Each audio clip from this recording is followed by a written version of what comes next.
샬롬, 맴연구소의 유병석 목사입니다. 여러분, 향유의 길을 아십니까?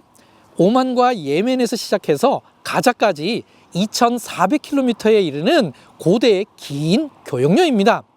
이곳에는 65개의 정거장이 있는데요, 지난 189번 영상에서 60번째와 61번째 정거장을 소개해드렸습니다. 이번 영상에서는 그 나머지를 소개해드리겠습니다. 그런데 여러분, 네게부의 나바티안 도시에는 교회가 여러 개 있습니다. 왜 그럴까요? 이 궁금증도 함께 알아보도록 하겠습니다. 자, 그럼 저와 함께 출발해 보실까요?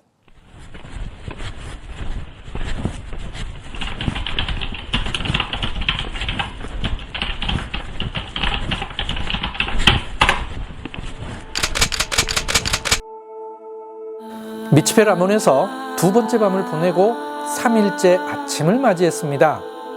이곳에서의 아침은 정말 특별했습니다. 오늘의 첫 번째 방문지는 아부닷입니다. 아부닷 국립공원 입구에서 짧은 영상과 각종 설명 자료를 통해 향유의 길을 개괄적으로 이해할 수 있습니다.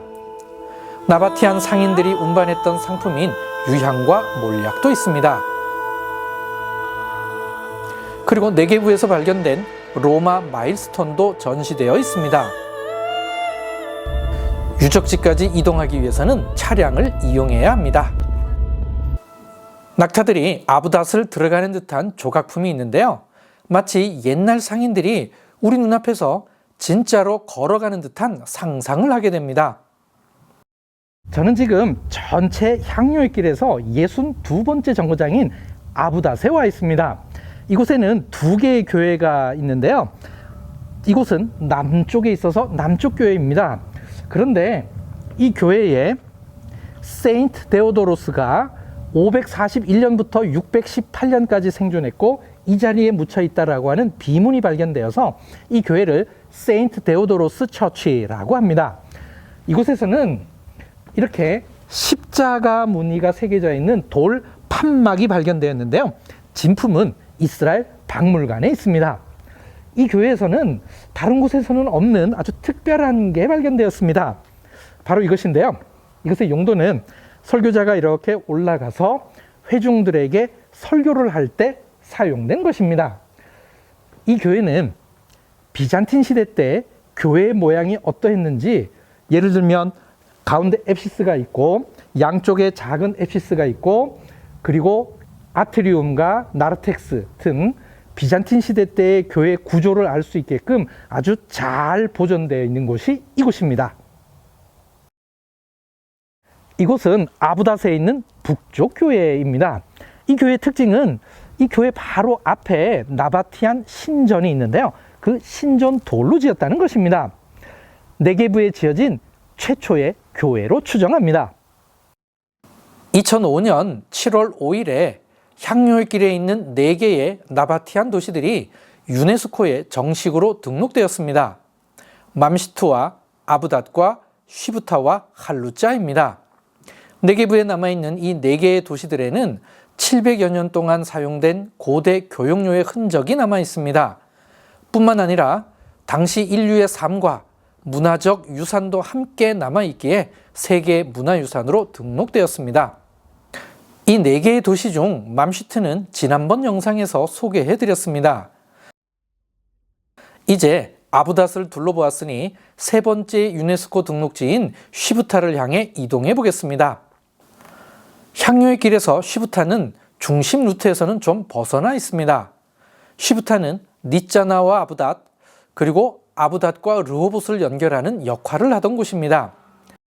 가장 큰 특징은 이곳 주변에 물 근원지가 없음에도 불구하고 활발한 농사와 교역을 통해 부를 축적한 고대 도시였다는 것입니다.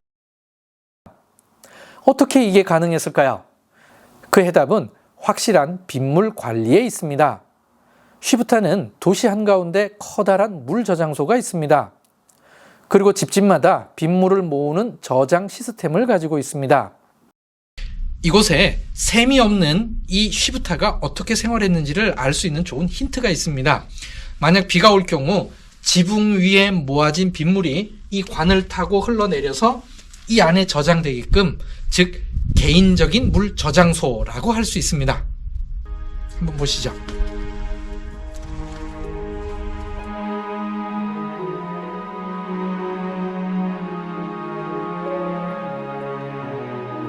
이를 통해 물 근원지가 없음에도 불구하고 활발히 농사를 지을 수 있었습니다. 그래서 유네스코에 등재된 것입니다. 이곳 쉬부타에는 교회가 3개 있습니다. 제가 있는 이곳은 남쪽 교회인데요. 이 교회는 특이하게 아트리움 자리에 그 대신에 조금 전에 보셨던 큰 풀, 물 저장소가 있습니다. 또 하나의 특징은 회중석의 바닥을 대리석으로 했다는 것인데요. 지금도 그때 당시 대리석 바닥 일부가 남아있고 또 대리석 타일도 볼 수 있습니다. 이처럼 대리석으로 바닥을 할 만큼 이곳 쉬부타는 아주 부유한 곳이었습니다. 이곳은 쉬부타의 북쪽 교회인데요. 이 교회는 2층으로 되어 있는 아주 넓은 아트리움이 있고, 그리고 예배당 안의 앱시스가 굉장히 높습니다. 이 교회의 높이는 무려 10m였을 것으로 추정하는데요. 비잔틴 시대의 네게부에 있는 가장 큰 교회였습니다. 이 교회의 또 다른 특징은 오른쪽으로 출입문이 2개가 있는데요. 이 문은 각각 다른 2개의 예배당으로 연결되어 있습니다. 바로 옆 첫 번째 예배당에는 앱시스 앞에 모자이크 바닥이 지금도 남아 있습니다.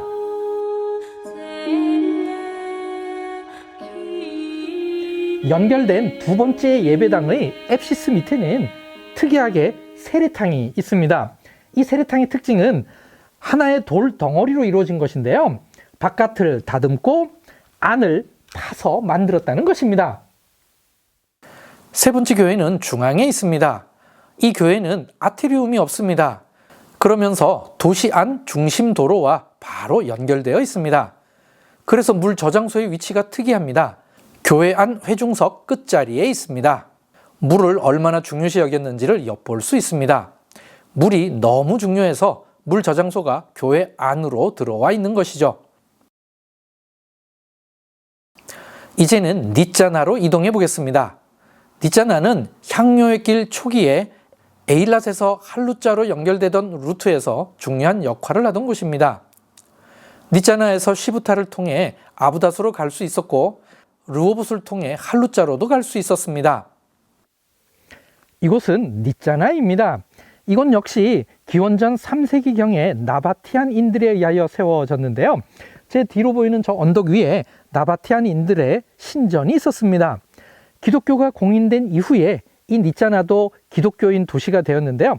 저 언덕 위에 북쪽에 교회 하나, 그리고 저 남쪽에도 교회가 하나 있었습니다. 저 언덕 위에 교회가 2개 있었을 뿐만 아니라 이 아랫도시 니짜나에도 큰 교회가 있었습니다. 지금 보시는 바와 같이 제법 큰 교회 흔적이 남아 있는데요. 왜 이렇게 네게부에 나바티안인들에 의하여 세워진 도시에는 교회가 여러 개 있을까요? 이 질문에 대해서는 아직도 명확한 해답을 찾지 못했습니다. 쉬부타와 니짜나에는 각각 3개씩의 교회가 발견되었습니다. 이 2곳은 향료의 길에서 중간 기착지로서 교역로 역할을 하던 곳이지만 비잔틴 시대에는 순례객들이 지나가는 중요한 거점이었습니다. 시내산으로 기념되는 제벨 무사로 가기 위해서는 쉬부타와 니짜나를 통과했습니다. 이런 이유로 방문객이 넘쳐났기에 네게부 깊숙한 곳인 쉬부타와 니짜나에 여러 개의 교회가 건축되었을 것으로 추정됩니다. 이제 르호봇으로 이동해 보겠습니다. 르호봇은 히브리어로 길들이라는 뜻입니다. 단수로는 르홉입니다. 고대의 교통의 요지에 흔히 사용되던 지명인데 성경에는 르호봇과 르홉 둘 다 나옵니다. 그래서 현재 이곳을 다른 곳과 구분하기 위해 르호봇바 네게부라고 부르고 있습니다. 직역하면 네게부의 길들이라는 마을입니다. 이곳을 찾아가는 길은 향료의 길 중에 아라바 골짜기와 미츠페 라몬을 통과하던 길과는 전혀 다릅니다. 넓은 평지를 통과하고 주로 모래길입니다. 가는 길에 양떼들을 만나기도 했습니다. 르호봇은 와디 엘 루헤이베에 있는데 아랍어로는 이곳을 키르벳 루헤이베라고 합니다. 제가 있는 이곳은 창세기 26장 22절에 나오는 르호봇으로 추정되는 곳입니다. 블레셋 왕 아비멜렉의 종과 이삭의 종 사이에 우물로 인한 분쟁이 있었는데요. 그래서 이삭은 자신이 판 첫 번째 우물을 에색이라 불렀고 두 번째 우물은 신나라고 불렀습니다. 그가 판 세 번째 우물을 르호봇이라고 불렀는데요. 이는 하나님께서 지경을 넓혔다라는 의미에서 붙인 이름입니다.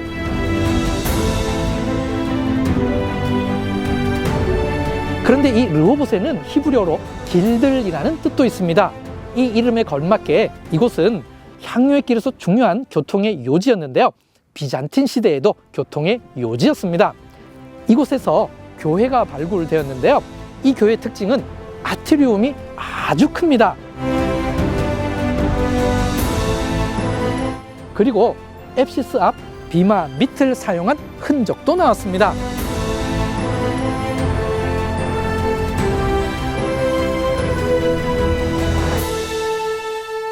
이곳은 비잔틴 시대에 10,000명 정도가 거주할 만큼 큰 도시였습니다.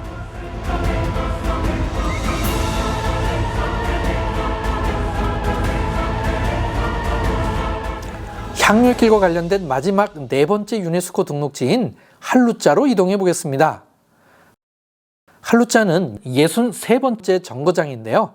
르호봇을 통과해서 가려니 이 넓은 데를 다 통과해야 했습니다. 길 표시도 없는 이 길은 가도 끝이 없는 듯 했습니다. 해가 질 무렵에 마침내 할루자에 도착했습니다. 저는 지금 할루자에 있습니다. 제 뒤쪽으로 건천의 흔적이 보이고 있는데요. 이것이 나할 부솔입니다. 이 할루자는 나할 부솔 바로 옆에 만들어진 고대의 도시인데요. 이 나할 부솔이 흘러 가자를 지나 지중해로 흘러 들어갑니다. 학자들에 의하면 이 도시는 기원전 4세기 말에 나바티안인들에 의하여 만들어졌다고 합니다. 그래서 이 할루자가 네게브에 만들어진 나바티안 도시로서는 최초의 도시입니다. 이 도시는 비잔틴 시대에는 엘루사라고 불리었는데요. 기독교가 공인된 이후에 이 지역에서 최초의 기독교인 도시가 된 곳도 이곳입니다.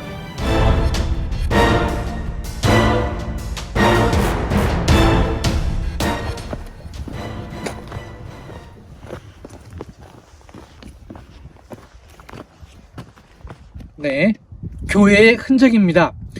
할루자에도 교회가 두 군데 있었는데요. 이곳은 동쪽 교회입니다. 바로 옆에 극장이 있었고 극장 옆에 있었던 교회의 흔적인데 발굴 후 다시 묻어나서 오늘날은 이 정도만 확인할 수 있습니다.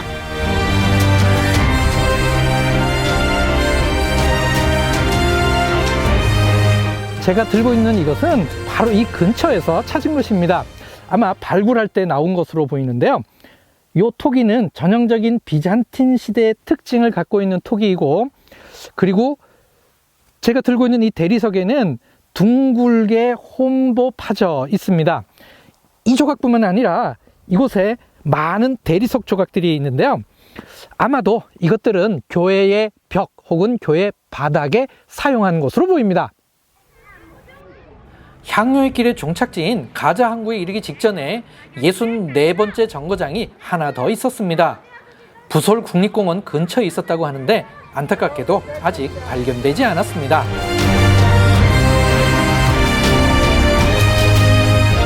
마지막 4일째 아침을 맞이했습니다. 광야에서 맞이했던 아침과는 다른 느낌입니다. 길었던 향유의 길 특별 일정 마지막을 촬영하기 위해 아슈켈론 국립공원을 방문했습니다. 향유의 길은 오만과 예멘 근처에서 시작해서 가자 항구에까지 이르는 약 2,400km에 이르는 아주 긴 루트입니다. 이 긴 대장정의 마지막 종착지는 가자 항구인데요. 지금 그곳을 갈 수 없어서 가자의 조금 북쪽에 있는 아시켈론에 와 있습니다. 제가 있는 이곳은 로만 바실리카인데요. 1세기 때 만들어진 것을 비잔틴 시대 때 더 화려하게 리모델링을 해서 계속 사용했습니다. 어쩌면 향료의 길을 다 온 상인들이 이곳 아슈켈론에도 오지 않았을까 생각해 봅니다.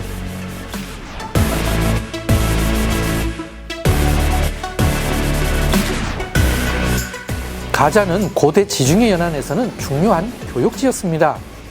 그리고 이집트와 레반트 지역의 경계 역할을 했던 중요한 곳입니다. 아슈켈론도 가자에 못지않은 중요한 역할을 하던 곳입니다. 왜 향료의 길에 있는 도시들이 비잔틴 시대에 비교적 빨리 기독교 도시가 되었을까요? 이제는 그 이유를 어느 정도 알 수 있을 것 같습니다. 할루자는 기독교가 공인되자마자 곧바로 기독교 도시가 되었습니다. 그렇다면 이것은 나바티안인이 빨리 기독교로 개종했을 것이라는 간접 증거이기도 합니다. 이어 향료의 길 위에 있는 다른 도시들도 빠른 속도로 기독교 도시가 된 것으로 보입니다. 그리고 늘어나는 기독교 순례객들의 영향으로 네게부에 있는 향료의 길 도시에 교회가 여러 개 세워진 것으로 보입니다.